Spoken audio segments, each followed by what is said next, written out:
കണ്ണൂരിൽ രക്ഷാപ്രവർത്തനത്തിനിടെ ജീവൻ ത്യജിച്ച തിരുവനന്തപുരം സ്വദേശി ആർ രാജേഷിന്റെ മൃതദേഹത്തോട് സർക്കാരിന്റെ അനാദരവ്. മൃതദേഹം കണ്ണൂരിൽ നിന്നും തിരുവനന്തപുരത്തെ വീട്ടിലെത്തിച്ചത് എംബാം ചെയ്യാതെ. മൃതദേഹം തൃശൂരിൽ വച്ചാണ് ഫ്രീസർ സംവിധാനമുള്ള ആംബുലൻസിലേക്ക് മാറ്റിയത്. സംഭവത്തിൽ എഡിഎം അന്വേഷണം നടത്തും.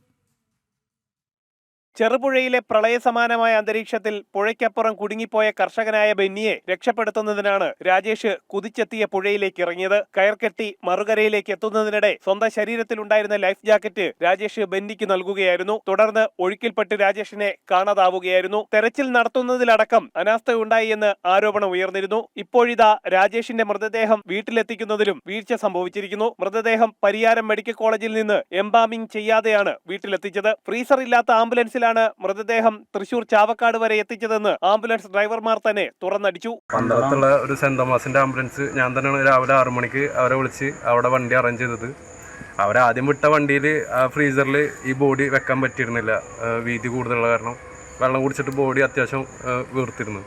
അങ്ങനെ വേറെ നമ്മുടെ ആംബുലൻസിലത്തെ ഫ്രീസറാണ് ആ വണ്ടിയിൽ കയറ്റിയിട്ട് പോയത്. ഫ്രീസർ അറ്റ്ലീസ്റ്റ് അവർക്ക് എംബാമിങ് ആയിട്ടും ചെയ്തിട്ട് വിടാമായിരുന്നു. നമ്മളിപ്പോൾ സ്വാഭാവികമായി മരിച്ചാൽ പോലും നമ്മൾ ഇത്ര ദൂരെ പോകുമ്പോൾ എന്തായാലും നമ്മൾ ഫ്രീസർ യൂസ് ചെയ്യും. ഫ്രീസർ യൂസ് ചെയ്ത് നമ്മൾ കൊണ്ടുപോകാറില്ല. ഇത്ര 3 ദിവസം പഴക്കമുള്ള ബോഡി പിന്നെ എന്തായാലും അതില്ലാണ്ട് പറ്റില്ല.